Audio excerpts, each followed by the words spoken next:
Hello world, I'm Max. Welcome to another episode of the Stay Copy Podcast. As always, I'll remind you that this content is meant to be consumed in series from the beginning.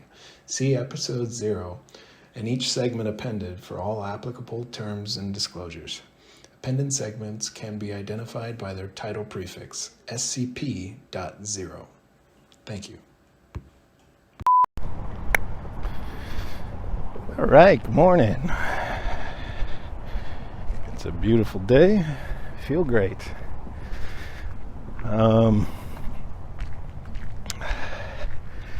Sleep wasn't great. My bed says it was pretty good. But generally I feel clear. Let's see. Most of a week and a half now into this THC fast. Tranquility score, I'm going to say, is about a 9-7. Cruising where I like to be. What do I want to talk about today? Oh, I know. I saw this tweet yesterday. R89 Capital and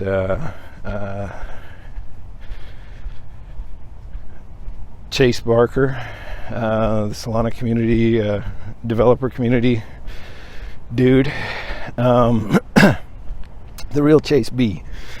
And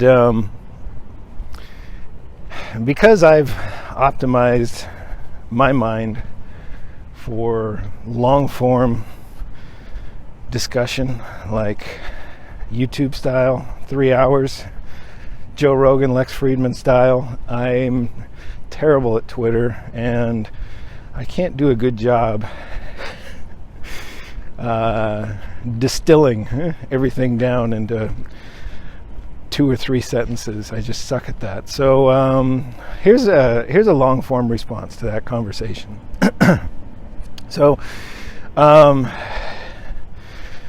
R89 and a bunch of folks that are playing the crypto casino, which is really everybody in crypto right now, right? It's people that are, the unlock of Web3 and crypto is now everybody gets access to be a VC.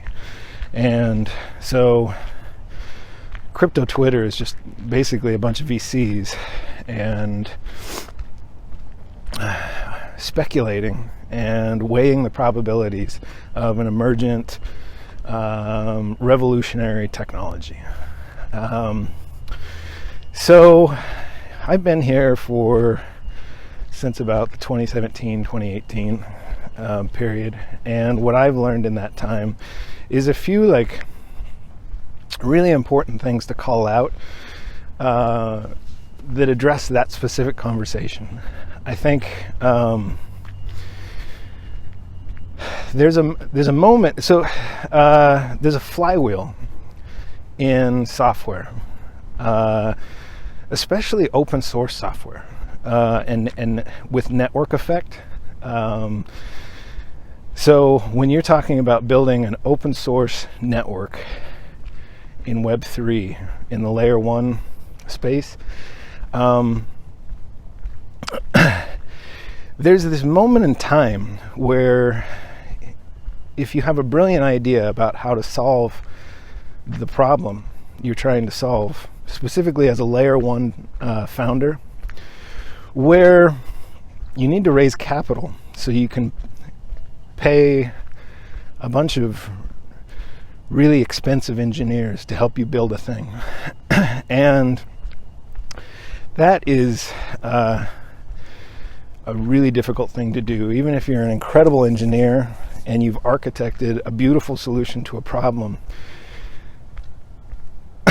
There's so much luck involved, and there's so much, there's a bunch of soft skills you need to promote your idea and get traction that doesn't always, especially in the engineering space. I've worked with some absolutely brilliant engineers who socially don't probably have what it takes to be a founder. And they also, are maybe you also need to have the right level of risk tolerance in order to sacrifice all of your energy. Being a founder is just the most difficult job in the world, and it takes a certain kind of breed of person that are extremely rare. And for all of the right qualities to align around a good idea, and then for that individual, Tolly is who I'm talking about here, to also thread the needle and actually get the flywheel spinning on it, is just like it's a very rare thing. And so when you're in that phase where the flywheel's not spinning and you need to convince people to join you in building a thing,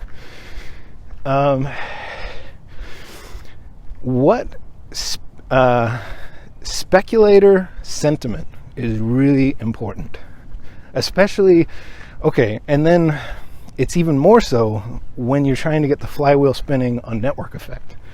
So,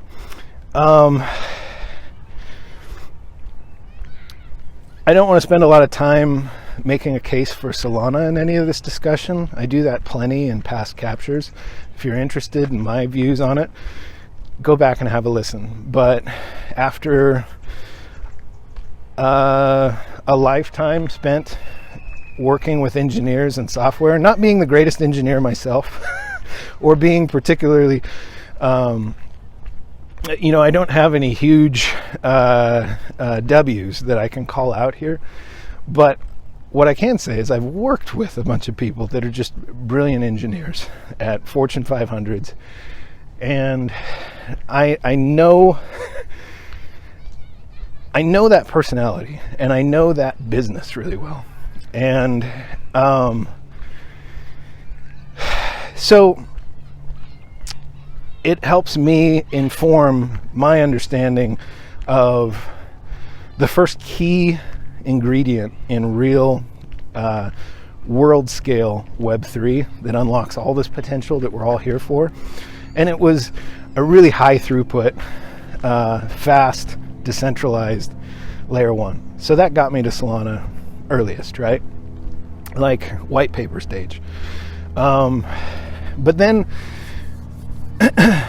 because the way I built my thesis around layer 1 was to just obsess over it. And it meant I had to listen to every hour I could find of Anatoly Yakovenko talking, Emin Gun of Avalanche, the Near founders, I'm forgetting their names.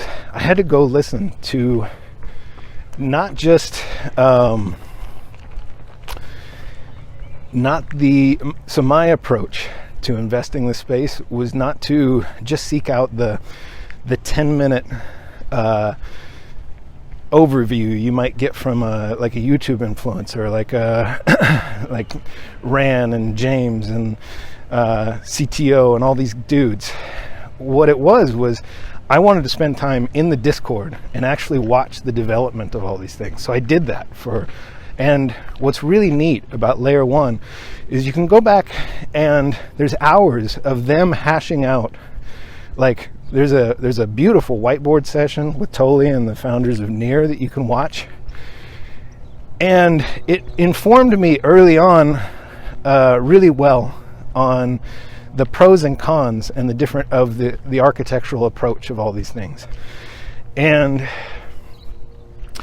But the intangible thing that I got that in that pursuit was I also got a sense of the founders, their personalities and who they are. And in Anatoly's case in particular, because he did that podcast, the No Sharding podcast, I listened to hours of the guy talking. And I got a sense of the person, which is really useful in times like now. So like FTX pops, and I hear this, I a lot of people I have a lot of respect for in crypto YouTube. I catch most of everything Blockworks puts out, and I watched the recent interview that Jason did with Anatoly and Solana's BizDev dude. And so it was really interesting to see the dynamic there, because you have this real rage that everybody's feeling right now because of Sam's scam. And everybody kind of so they haven't put in the time to understand the actual founders of these projects. Like, they didn't have that approach, or when they did, they focused all their attention on Ethereum. And because of the biases that are human nature, and around making an investment and then forming a sort of getting married to your bags and forming an attachment and sort of a tangible friction against spending any time really understanding the competition. Now, that's something I spend a lot of time on. I really don't spend much time nowadays trying to confirm my bias. I really spend a lot of time listening to all the Ethereum maxis, the Bitcoin maxis, the Avalanche guys. I listen to all these guys because I want to know if I have a blind spot in my thesis. So I feel this tangible, like, people really want to bucket Sam Bankman-Fried with the Solana, not brand, but they want to make it out to where that guy was basically, how do I say it, that Solana and its founders and the entire community are somehow complicit in the actions of one scammer. And I think what they're missing is that you can say what you want about the morality, the ethics, the actual, what's actually going on in Sam Bankman-Fried's head, and what his actual intentions were. But I think everybody kind of goes, it's universally accepted that he wasn't a dummy. It's just a question about, was he like a criminal mastermind, or he was smart about tech and dumb about, or he was smart about finance and dumb about how to run a business. I don't really care about any of that shit. I mean, from my perspective, a cancer, be it from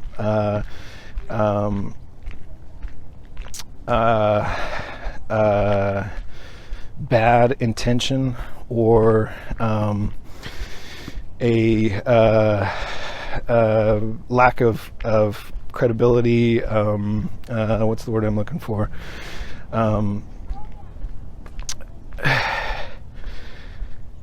ineptitude, it's not the word I want. Anyways, you get what I'm saying.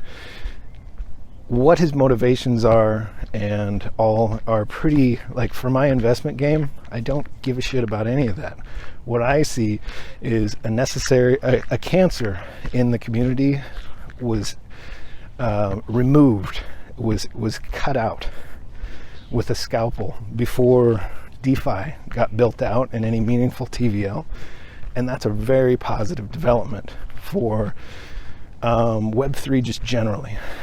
And while because we're speculators in the space, you are kind of, it does get very tribal, and we're all rooting for a team, but really we should be rooting for the underlying thesis or the use case of crypto. And whether you make money on a thing or not, the world gets better when crypto gets solved properly. So running out and shitting on other projects and being tribal about this is the wrong approach. And really important to call out here, the universe doesn't care. The universe doesn't care about your bags or my bags. We are speculators that are like we're a little money battery, all working together to fuel a really vital technical innovation for our species. That's what we're here for. There's going to be winners and losers amongst us. Our tribal fights amongst each other, and as we hash out different architectural approaches, tokenomics, all of the above, we serve a very vital function in sussing out what's going to work and getting it funded. Well, actually, and in funding a lot of different things that are going to try and solve the problem. And that's important. But our arguments are only, they only matter in the context of getting the flywheel spinning on a project. We're VC. The retail investor with $10 that they bought Bitcoin or Ethereum or Solana with is a VC. We're all just fractional VC. And these arguments, so like a mistake I think R89 makes, and hell, I don't even know, I barely get Twitter conversation. I don't know when somebody's being serious, sarcastic, or shit posting. It's very difficult for me to see that. So apologies to R89 if he's just trying to promote this understanding. But I hope that my long form response is just useful to that conversation. That's really what my intention here is. So if we're all VC trying to get the flywheel spinning on network effect, open source protocols of the internet that are necessary but have not been built out yet, our arguments only matter in the context of, like I said, getting the flywheel spinning. Once the flywheel spinning, none of the sentiment, none of the, I would say 90% of crypto community wants to say, Solana's evil, they were in cahoots with FTX from the start, or FTX ran the damn... He didn't do any of that. I've been here 2 years before he even showed up, or a year and a half, something like that. Solana got my attention when Anatoly Yakovenko did a podcast with the Proof guy, Proof Collective, Kevin Rose. I'd been listening to Kevin Rose for years from Dig, and I used to, when I was a young software engineer, I'd go start my day every day on dig.com. And I watched Dig Nation, was the first podcast I ever that introduced me to it, and I listened to all those. So when he did an interview with Toly back in 2018, while I was looking for who was going to figure out scaling architecture that actually would work.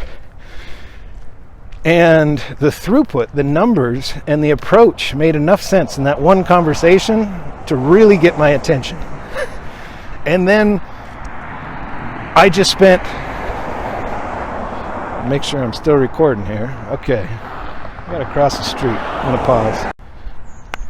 Alright. We back.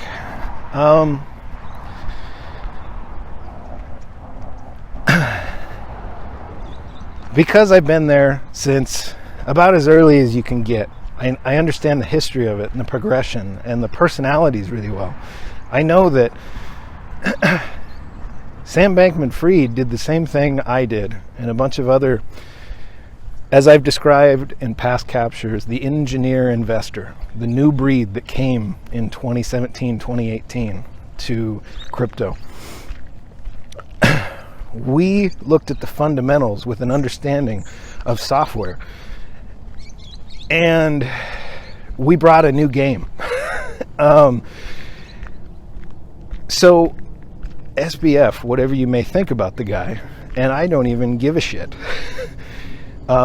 he's been very necessarily removed, and that's wonderful. It's a good development. He did not found Solana. He had nothing to do with the architecture, and his tiny little 4-engineer commitment to building out Serum was extremely important for getting the flywheel spinning. And whatever his intentions are, the universe does not care. The universe doesn't care whether the early money crypto, Bitcoin or Ethereum hodler agrees.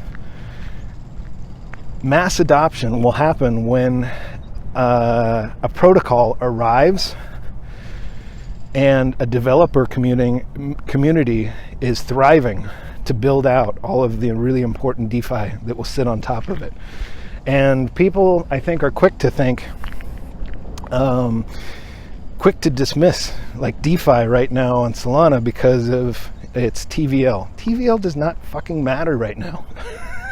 This whole space is a giant sandbox for trying shit.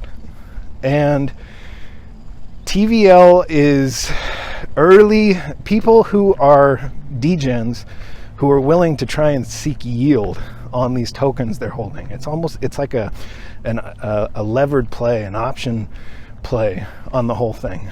And in a year from now, Solana will be able to scale DeFi in a tangent I want to take right now. I listened to Crypto Banter on Friday, and I really like I'll have to go back and find his name. He's been on a lot of shows. It was the one who I'm forgetting his name. I forget where he's through, but the guy who said I've been on the phone all week or the last 2 weeks or whatever with Solana engineers, and he was shocked that so many of them were sticky and were staying. Like, that blew his mind. But he also, when asked by Rand what his top 5 cryptos were, Solana was not in it. Which tells me, while I respect the way he's his approach, I think he's got a bias that's preventing. But okay, I shouldn't say that, because he did say SEI makes sense. And like I've done in past captures, if you can figure out a way to make an L1 or a sidechain for Solana that is optimized for hosting DeFi things, and you can get a little better finality, then I can see that thing being useful, and there being value accrual on the underlying token of it. And I really like his thesis around order book being super important. All of this is, again, I'm incredibly long-winded. I don't know how to say what I think about this stuff in a few sentences. So to get back on topic here, the important thing that I want to try and convey in this capture is that the sentiment around L1, where the flywheel spinning and network effect has already started, doesn't matter. So even though, Solana could dip to 50 cents again, and I got a little bucket of dry powder in case it does. Because in the end, it's still, if you are a dApp developer who wants to scale your dApp to 1 billion users, there's only one game in town. And if you look at everything that Ethereum's doing in their, what was ETH2 and whatever the hell we're calling it today, it still doesn't approach, especially when you couple everything that Jump Crypto did with Fire Dancer. What we early investors think does not matter now. What matters is what's the right architecture. Like who and is the flywheel spinning? On Solana, it's still, 98% plus conviction around the idea it is the one that wins the L1. So, hey, good morning.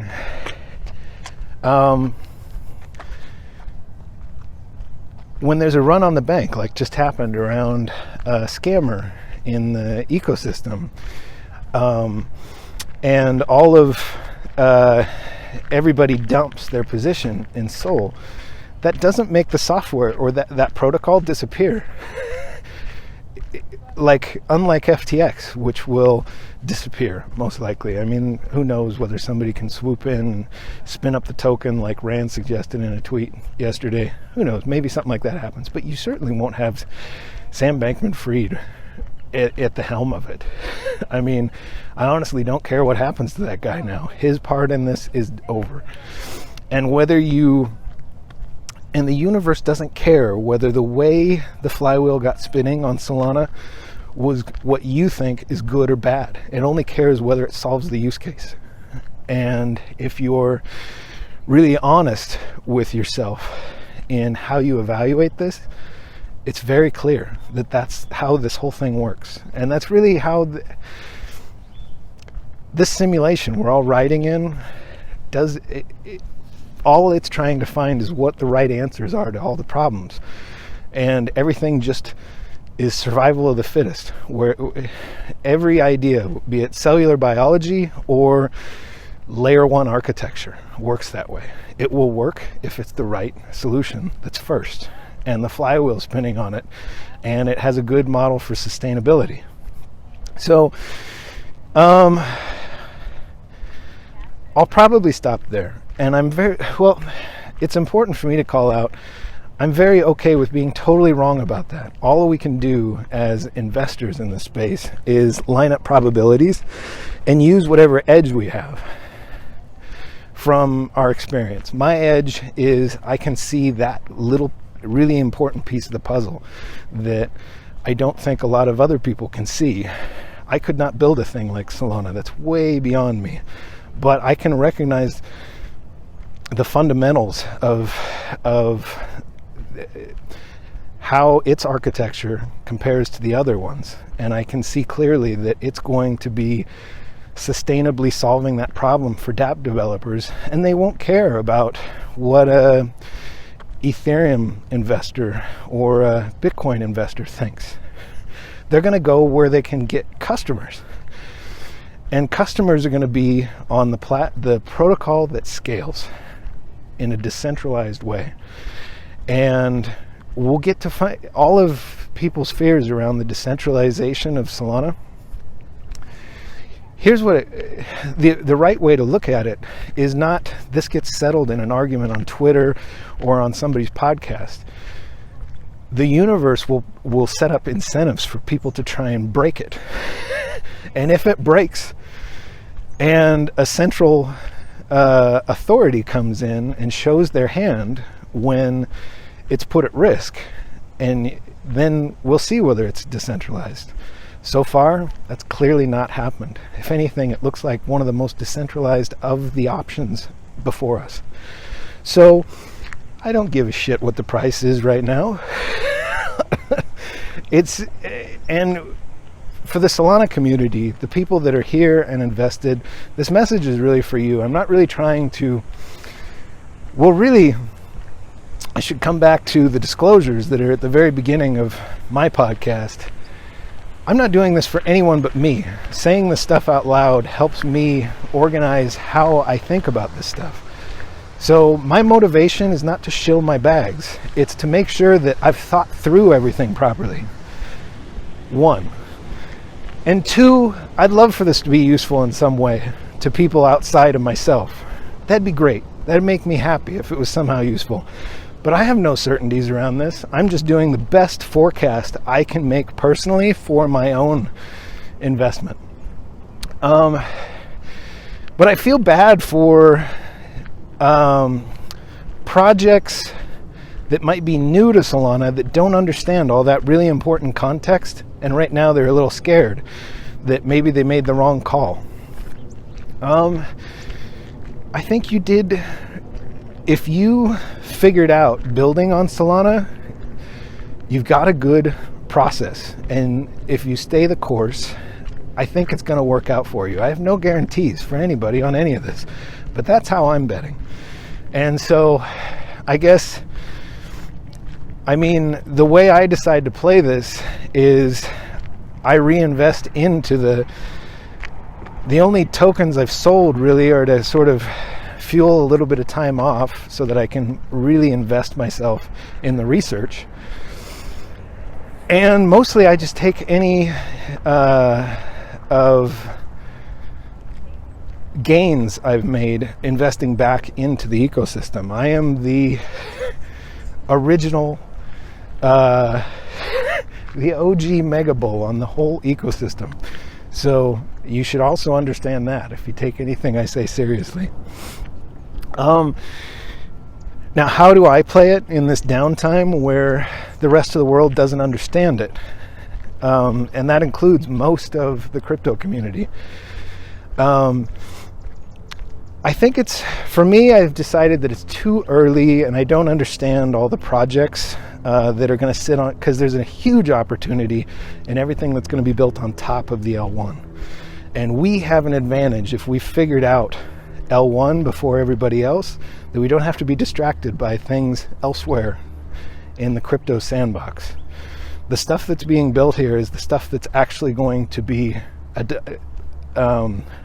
adopted. So how do you play that? I early invested in things like Radium and Audius, and because I thought, oh, this is beautiful. I can reinvest gains I've made into the ecosystem that I think will win, and it's sort of a out of the money call on the whole thing, on that whole take. The problem is I don't have as well of an understanding of, let's say, stables, decentralized stables like UX, AMMs, or like I don't know all of, like the one thing I really get well is L1. So I learned that it was arrogant of me to think that any of the time I've put into understanding L1 and specifically the Solana founders, and that any of that would translate to success in stuff that's being built on top. So I think that's a later part of the cycle. I think right now it's still about L1. But NFT, while I've never been a collector of things, I get the basic dynamics of it is this early stuff is the stuff that will be super valuable. And for NFT, so largely my positioning is in NFT and blue chips, and I just spread them around. At first I thought it was a sort of a, hey, good morning, competition between these things. I thought, well, am I going to be an SMB or a degen ape? And then but it turns out I'm a crypto maxi. And I think mass adoption for crypto means the Solana ecosystem. So until somebody shows up with a credible architecture and they have and importantly, they get their flywheel spinning and the network effects take off, and I can compare the network effect trends of developer growth and active wallets over time, and I can model those against Solana until I see somebody show up. And the problem with like the Aptoses and Suis out there is they're so far behind. Their flywheels aren't spinning yet. And I don't see any indication that when their flywheel gets spinning, they're going to be able to catch up and establish a network effect velocity that exceeds Solana's. And because I'm very stoic in how I view all these things, I can separate the good or bad of what happened with FTX, and I can just go, okay, because free markets attract bad actors like that. Of course, it attracted Sam, and if Sam hadn't been there, it would have been somebody else. That's how free markets work. It's an important mechanism in how we innovate. And it means that,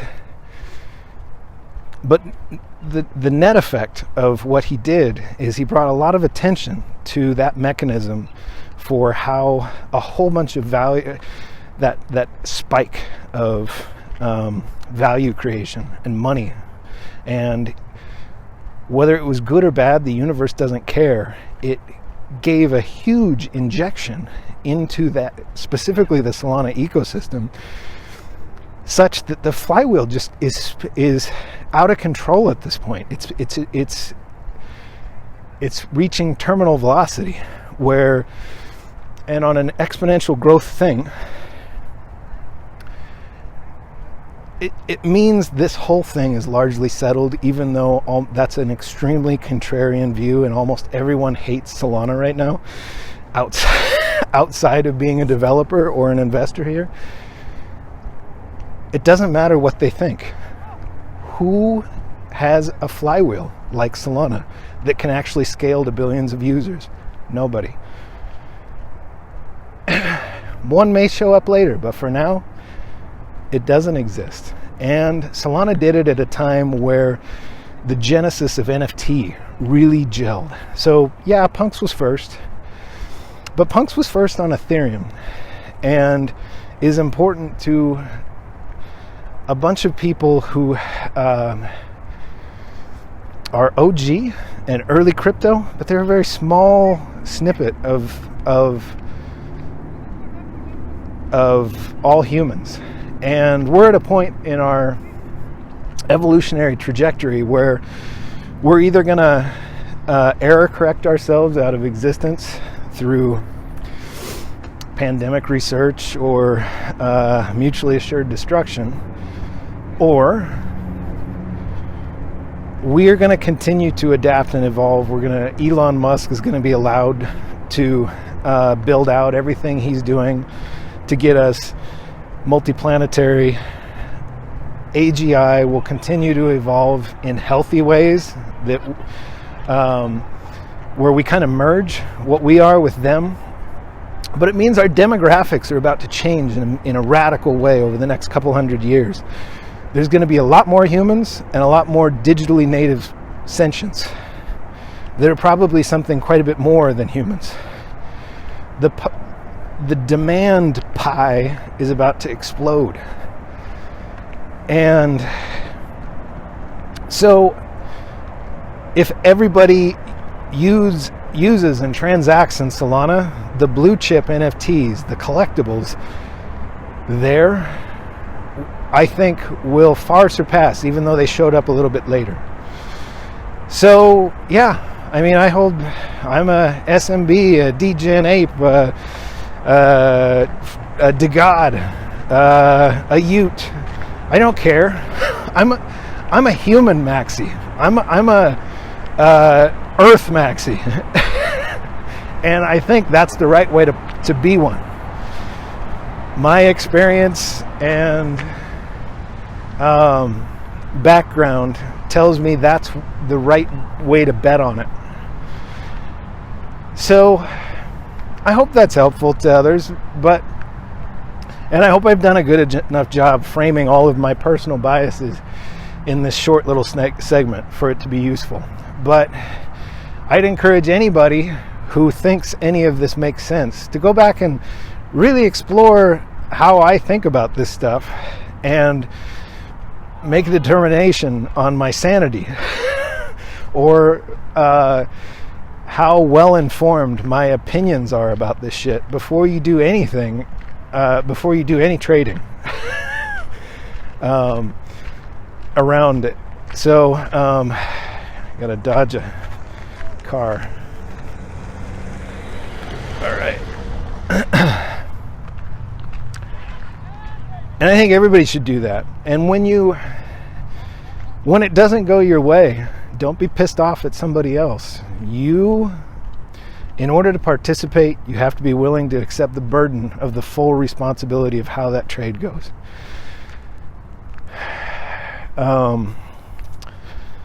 When I do these, I'm trying to be as authentic as I can and as clear, so I can go back and I can pick apart how my strategy worked and how it failed, and I can go back and make adjustments later that are necessary and will help my investing game.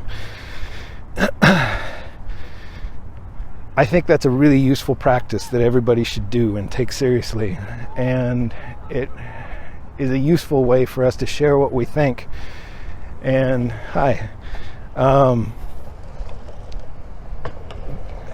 give ourselves a little blue check mark on the credibility of our information and our perspective. So I think that's 2 miles of rattling on about that. I'll stop here. To anybody listening, I appreciate you.